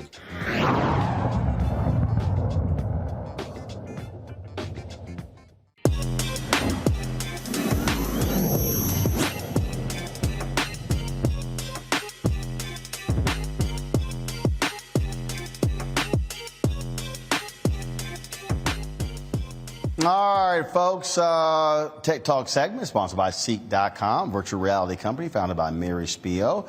Mary Jones joins us right now. Mary, glad to have you back on the show. All right, we keep hearing about these NFTs and cryptocurrency. All right, first of all, let's start with NFTs. What the hell is an NFT? So an NFT is, the word means a non-fungible token. Basically, all it is something that's irreplaceable, but it's a digital version of it. And so people are selling digital art that they're tracking on the blockchain, which means that you can't change any of the characteristics of it. And that you really, when you buy that piece of art, you have the digital proof, because the blockchain is a whole bunch of people that validate that. And that's basically what it is. It's just digital art. It's just rare goods. And it's all the craze now because, of the ability to track it. All right. So perfect example. This painting here. This is a valuable piece of art. And this is the Fisk Jubilee Singers, sitting in the Queen's Court? Is that what it is? Queen Victoria's Court. Okay, so, again, folks would love to get their hands on this.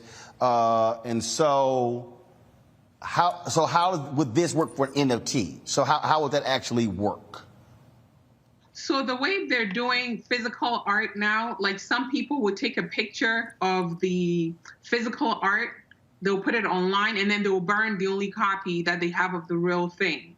So now it becomes available in the digital world, and you can sell it, and then you can just continue to sell it. But you really can track that this is the only copy that you have of that digital art, and that's basically what it is. Okay, so and we're seeing people sell stuff and as NFTs, and could it be anything? Because so here's the thing with art.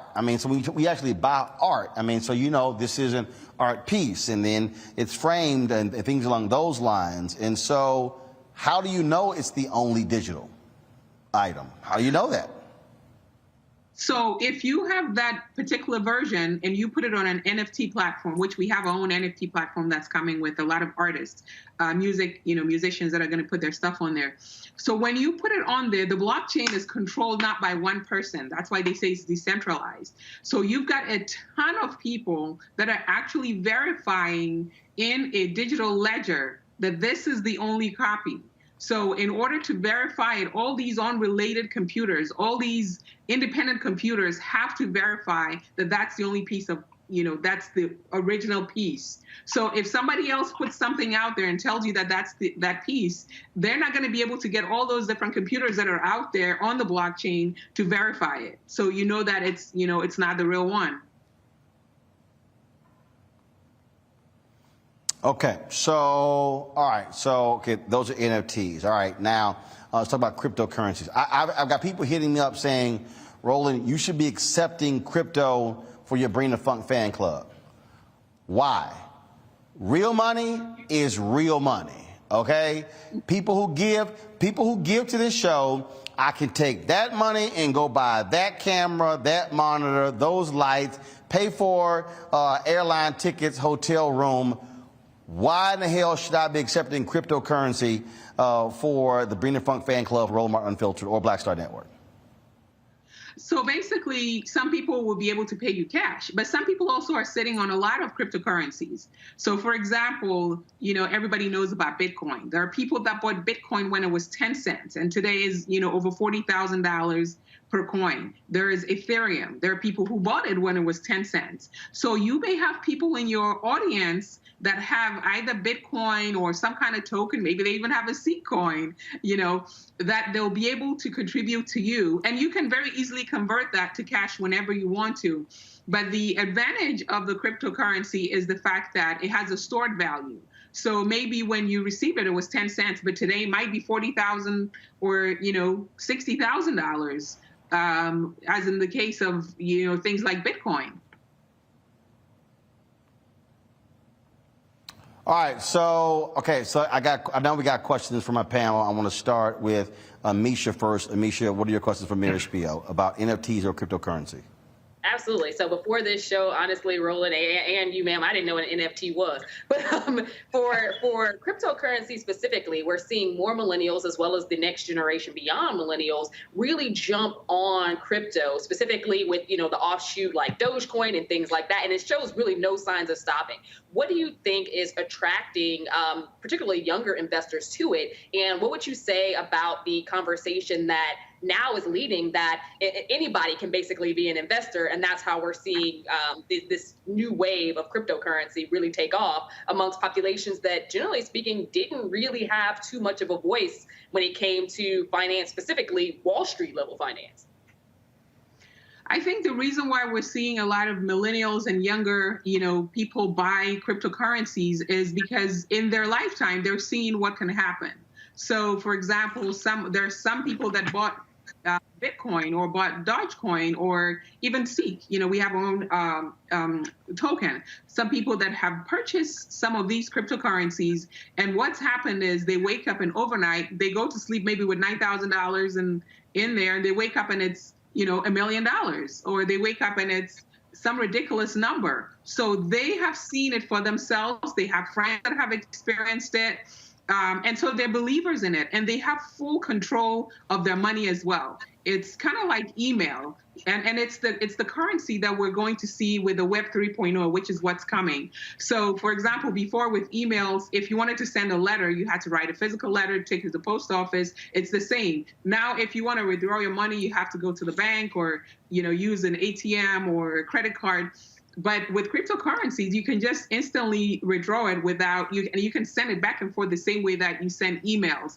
And so for their generation that grew up with video games and, all of this is what's next for them. And they don't want to miss the boat. All right, next up is A. Scott Bolden. Hey, good evening. My daughters, who are 26 years old, have finally got me to invest in Ethereum. Is that it? Yeah, Ethereum, yeah. Okay. And I put thousands of dollars, not a lot, but thousands of dollars into it. And I go to it every couple of days, and yesterday was down by like 15%. And now it's up by about 5% today. That's kind of fun. But the debate about cryptocurrency used to be whether it was real or fake or going to fail. You don't hear those debates anymore, at least I haven't. And so can you comment on whether this cryptocurrency is for real, or are we still waiting to see whether it's going to fail or whether it's going to make all of us rich? It's for real. It's for real.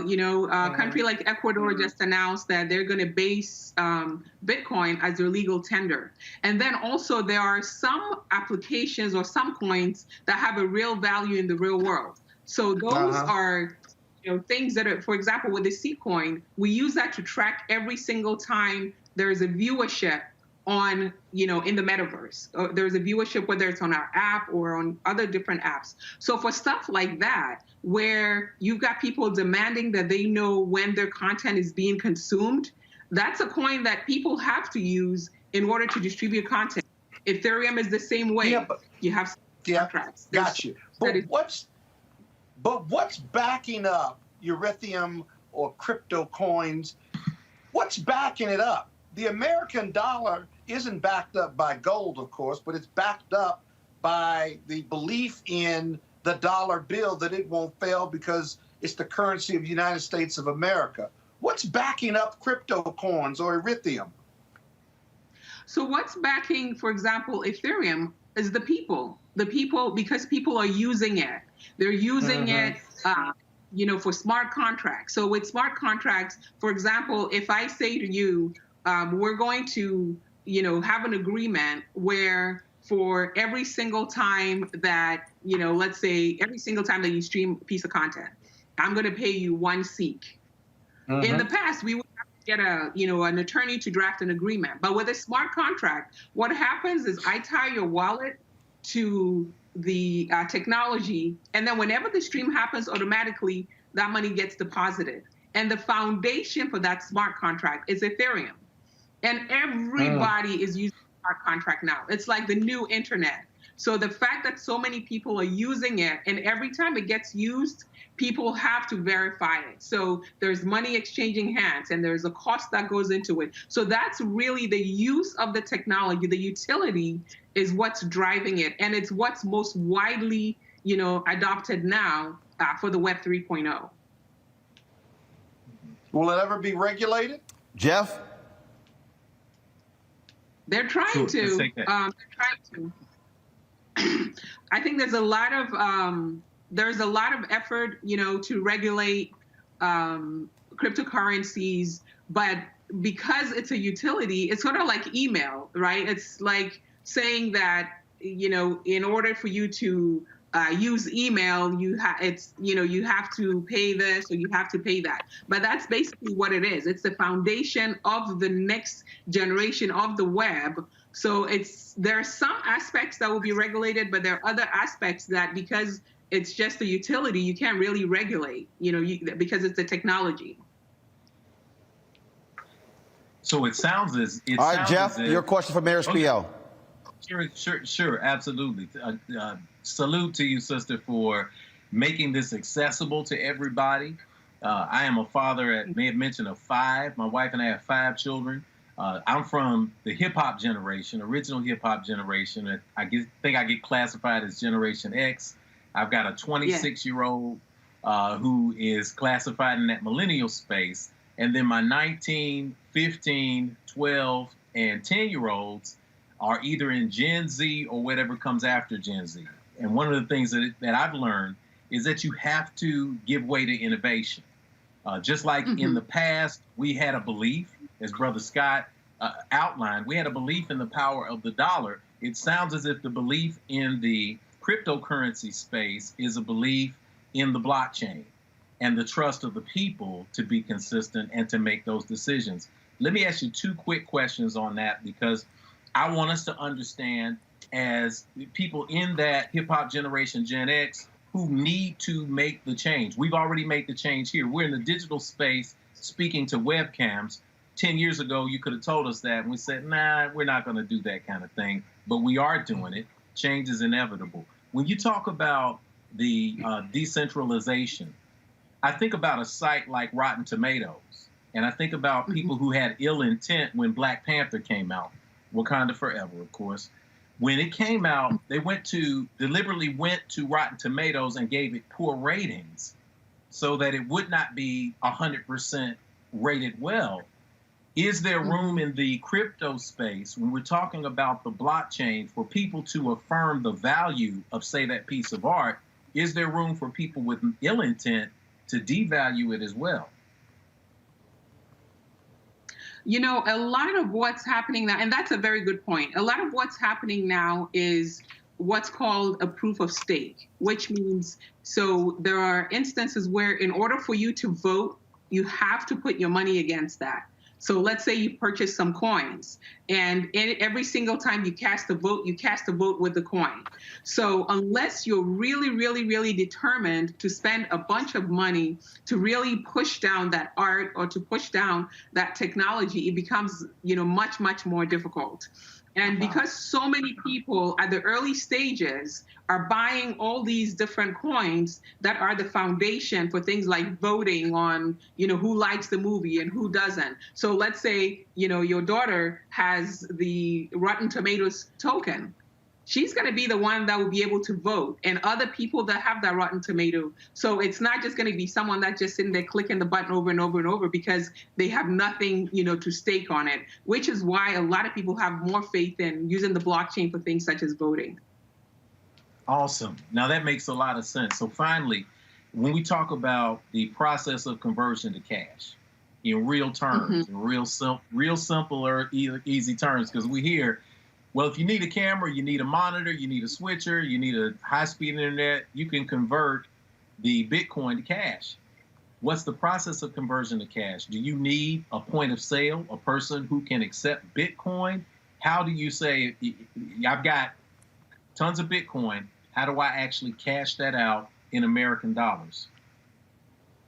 There are so many exchanges. So like a site like Binance, it's an exchange, when you go to that exchange, what happens is you can create a wallet there. And so when people are sending you Bitcoin, it goes into it. You can tie your bank account to that.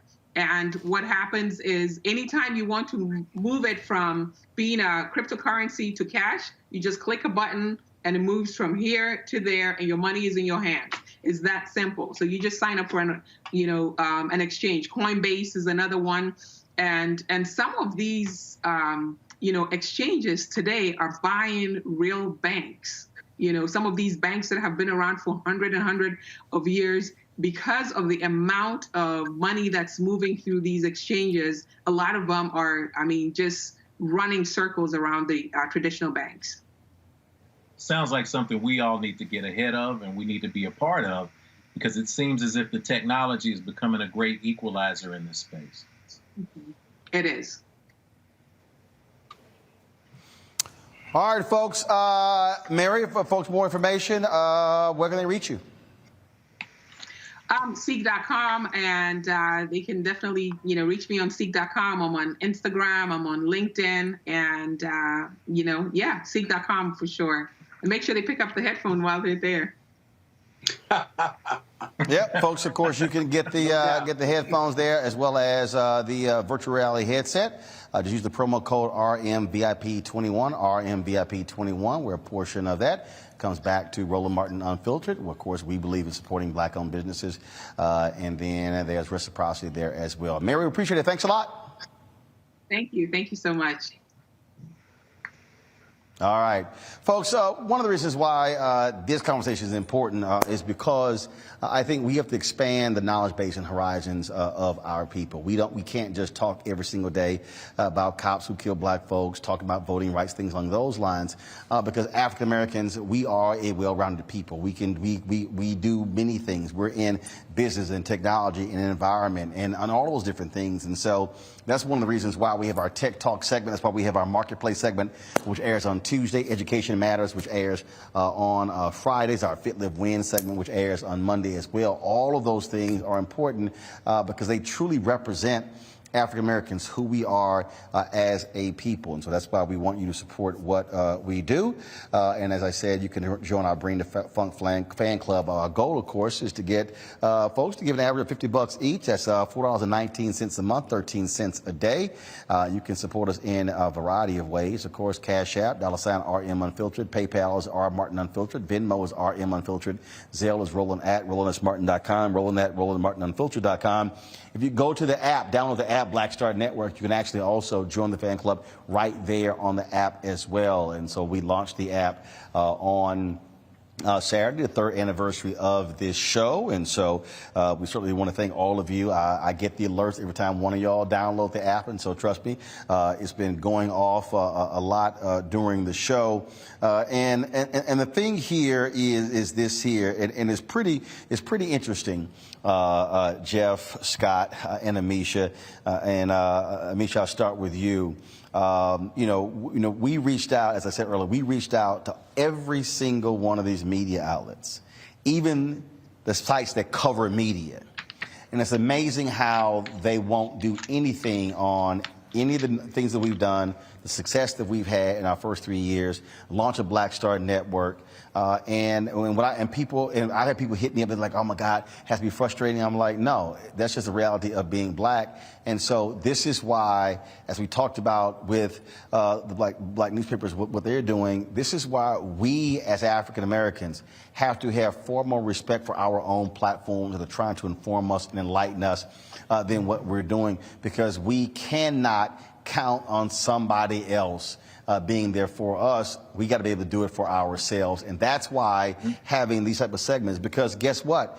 Other people may not have Mary Spiel on talking about CEEK.com. But this is a black-owned virtual reality company. And so I keep telling people, it's sort of like black restaurants. Guess what? Black folks can do more than soul food and fried chicken. Exactly. No, absolutely. And I think that, Roland, because you have been such an archetype and so smart and strategic, specifically when it comes to the advancements of social media and getting in that space on the ground running, when it came to developing your own, making sure that you understood how the algorithms work, being able to pull from such diverse audiences, but also to get those individuals who look like us, who are in our community, who are doing great things on multiple fronts, from entrepreneurship to technology to the sciences to education, you name it, you've been there and you featured those individuals. I don't think that I assume that it is frustrating. It'll be frustrating for me. I don't think that level of support is going to come, or that level of press releases or national attention around just how groundbreaking this is, because we've seen time and time again the difficulties of even cable news networks trying to jump into the digital space. We know this because of the millions of flops of places like Fox Nation. We know this because of the emphasis that CNN is right now putting on expanding into this space, expanding into the streaming space. We know that is the wave of the future when it comes to, and the future is now, when it comes to news and media. And you were there long before anybody else was, and have worked through the kinks, have showcased that this is possible, have showcased that you could build an audience, that you could sustain. And I think that that's one of the blind spots of national media and even some of these media-focused groups that actually publish stories about media, because they're not giving the attention to something that has meant so much to so many people and has actually laid the groundwork and designed the map for a lot of the cable news networks that are now finally deciding to invest in and seeing the importance of the streaming platforms. You know, the thing is, Jeff, is interesting. Yesterday, got a call from Fred Gray, and he sent me an email. I called him back, and he said, first of all, he said, we saw the interview on your new network, and he said, I got to say, out of all the interviews I've ever done, he said, that was the most comprehensive and best interview done. And I was like, look, I just teed it up. You answered. He's like, no. He said, you asked the right questions. But the thing is this here. Here is a black man. Here is a civil rights attorney that a lot of people have no idea about. And this is why our platforms matter, when we can tell that story, and they're not going to give them the attention. We just finished doing a series of interviews in L.A. that we're preparing, talking to Richard Lawson, Glenn Turman, Jack A., the director, Bill Duke, Mario Van Peebles, Michael Collier, Jeffrey Osborne, these in-depth conversations. And again, you're not going to see that level of attention. Last night, our Michael K. Williams tribute, that was almost an hour and a half. Guess what? On mainstream, yeah, they'll do something. It'll be small, but it won't be as extensive as that. And I just keep saying to our people, look, don't fall for that shiny object where, oh, they're wonderful and great, and it's like, oh my goodness, CNN, MSNBC, and Fox, and ABC, and NBC, and CBS, and Bravo, and all of that, because you know what? When it's time for those critical issues, they're not going to be there and truly be there for us. No, they're not, nor should we expect them to. Anytime we look at the history of our sojourn in this country, we recognize that we create, we innovate, they co-opt and maximize. It's the history of the country. That's just the way it goes. And, you know, when we talk about expectations, there's an old saying that in life, you get what you inspect and not what you expect. So you are, in essence, this program is in proof and in theory, a voice crying in the wilderness. Robert Frost. Two paths diverged in the woods, and I took the one less traveled by, and that has made the entire difference. When we put ourselves in proximity to whiteness, mainstream media, individuals who've never had our best interests at heart, but would use us for labor, intellectual labor, moral labor, creative labor, to maximize their profits. One of the scriptures that I turn to is the gospel according to Ice Cube in Death Certificate. Quote, here's what they think about you, end quote. When we have those awakening moments, it hurts because the expectation is that we would have been folded into the society in a little bit better way. But when we inspect the way things work, we can find ways to innovate and to create, especially now. When you create a new path, it's going to be lonely. So I'm saying this to you as much as I'm saying it to Scott, as much as I'm saying it to Amisha, as much as I'm saying it to the founders of CEEK.com and Black World. This is our unique time right now. Yes, we will feel by ourselves. Yes, we will be looked at as if we are strange. Yes, we may be hated like Dr. King was hated when he was walking the earth. Yes, we may be hated and ignored like Malcolm X, like Harriet Tubman. Really, when people are innovating, the number one way you know you're doing something important is that people think you're crazy and they don't want to get on your bandwagon. When you turn the tide, however, everyone else will follow. So the work that is being done right now by the innovators in this world is creating the shoulders that the next generation is going to appreciate. We don't see it in the short term, but as Ayufabaro Anelli reminds us, when you plant one seed, you can plant 30 seeds. If only one of them sprouts, the fruit that comes from that plant is immeasurable. So you got to plant anyway. So I will end my comments with a great pitch for you, because I know the value of reminding people. This thing does not work until we put our money where our mouths are. So when we subscribe to this new platform, when we inform people through Black Star and we turn our eyes here and keep them here, we will reach the space where we have the capacity to find, discover the next generation, to empower them, and to create generational wealth, not just in finance, but in culture, in history, and in independence. And this is the work. And the thing here, Scott, that I keep saying, guess what? All of these streaming platforms, they want those black eyeballs. Netflix, Hulu, Paramount Plus, BET Plus, Prime Video, black people, and this is the thing, African Americans watch TV more than any other group. Second place, not even close to us. So all of these companies are making billions of dollars because of our eyeballs. What I'm saying to black people, take your eyeballs and support black content. Support Quayle TV. If you have a streaming service like Netflix or Hulu, be a subscriber to Quayle TV, where they have documentaries and shows and things along those lines. You got to remember, before Issa Rae was on HBO, she was doing webisodes on YouTube. She was building it that way. And so this is what Oscar Micheaux did. This is what Gordon Parks, Melvin Van Peebles, this is what they did. And in fact, what people have to remember, and when y'all see my Mario Van Peebles interview, he talks about it, that Sweetback's Badass song was so successful as an independent, Hollywood said, we ain't letting your ass make another movie. That's what I think what we have to understand. And so all of these media writers out here, there's a reason why they're not writing stories on the launch of Black Star Network, because they say, no, we're trying to lock y'all out because we don't really want to see independent black-owned media grow and thrive, which is why our customer base in the 21st century, and I literally told the students at FIST this, if it wasn't for black people, the Chicago Defender would not have been the newspaper that it was. It was black folks who subscribed, who read it. The same thing with the Pittsburgh Courier. But you can't have black folks today demand that black-owned media be large, be credible, have capacity if we don't consume it, Scott. Yeah, and it's brainwashing. They also brainwash our people, too, to thinking that, their ice is colder. So if it's not CNN or MSNBC, I can't watch Roland Martin Unfiltered. But again, as I've said, Black people have got to support each other.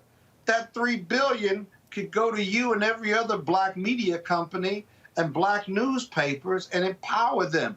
And by the way, Van Peebles made that movie because they wouldn't give him the money to make the movie, so he did it on his own. That's right. Spike Lee made his own movies early on a video camera, basically. He didn't have a budget to make the first one. She's Gotta Have It. I mean, listen, entrepreneurship has always been a freedom fighter and a path to freedom for people who Hollywood and the majority organizations and companies simply would not hire or invest in. That's okay. That's okay. We got a platform now to do it ourselves, and if you're committed and you can raise some capital for it or figure it out, I mean, I think it's ingenious that you got a fan club that helps support and underwrite Roland Martin Unfiltered. How many people would have thought of that, if you will, on top of getting your sponsors? You got to be creative if you're an entrepreneur, but we need Black people to support Black entrepreneurs, to buy Black, to choose Black, to be Black. And until we get that $3 billion focused on Black people in everything they do in their life, we're going to always be competing for those eyeballs because the majority media companies are going to have more money, more time, more access, more technology to try to get those eyeballs on their content or their Black content versus our own entrepreneurship content. And so, the struggle continues. Well, it continues. The bottom line is we're going to put the work in. So again, folks, if you've not downloaded the app, download Black Start Network right now. Again, we're building this up. Our goal, we want to have, obviously, we want to hit 1 million, 2 million downloads, build that even larger. And that's really what the game is. The question that we're going to get asked from advertisers and others, how many downloads, how many viewers? And so that's why you should get it. You can get, of course, download the app right to your Apple phone, Android phone, or on your Apple TV, Android TV, Amazon Fire Stick, Roku, Samsung, as well as Xbox. Real simple. I've already done it on all of my Samsung TVs, done it on Roku, done it on Apple TV as well, done it on both of my iPhones, and so it's not hard at all. Also, we purposely made this free. We're not charging you a subscription for the app because we wanted to ensure that you had access to the content. And so we got the Fred Gray interview up right now. When we finish our 10-part series on the year of return to Ghana, that's going to be only on the app as well. And then, of course, look for some announcements coming forth in the very near future. Dr. Carr, Jeff Carr, we appreciate you being on the show. Anisha, Scott, thank you as well. Folks, I want to thank the folks here at Fisk University as well. The last couple of days, beginning, of course, today with the first lecture as a scholar in residence, the Revis Mitchell, what do y'all call it? The distinguished, it's like this long title. They would take up 2 sides of a business card. And so, but certainly glad, I want to thank the students for helping me. And y'all understand, I've been putting them through the paces. They like, damn, you mean? They like, you mean? I'm like, I ain't mean what? What y'all over here, what? I'm getting you ready. No. Do it. They trying to actually get on camera. No, y'all haven't earned that shot yet. No, see. Y'all were a little slow setting everything up. So, no, okay. You got to do this faster, then I'll put y'all on camera next time. Okay? Yeah, I thought so. See, so yeah, I made it clear I'm going to put them through the paces, and they're going to get treated just like the staff. Like, look, and they were like, man, you kind of like, you too hard. Deal with it. So that's how. That's the real world. How we roll, and so they will be helping us out, and so we'll be here again next month, and then actually the next 3 months giving a lecture, and I'll be doing some other things on campus as well, and so certainly shout out to President Newkirk, to Provost, everybody involved for helping us out. So folks, that's it. I'll be back in studio tomorrow, and we are that close, y'all, that close. I cannot wait to show y'all. We're that close to finishing out our new studios in Washington, D.C. We are installing our new set piece tomorrow. y'all gonna be blown away when y'all actually see it. And again, your dollars are making that possible. So, man, it's some phenomenal stuff we're doing. And so I am hopeful to be able to unveil our new studio, fully designed, fully lit, early next week. And so I can't wait. All right, folks, that's it. Please, again, download the app, Black Star Network, curated by Roland S. Martin. Be sure to support us. I bring the Funk Fan Club as well. I will see y'all tomorrow from the nation's capital.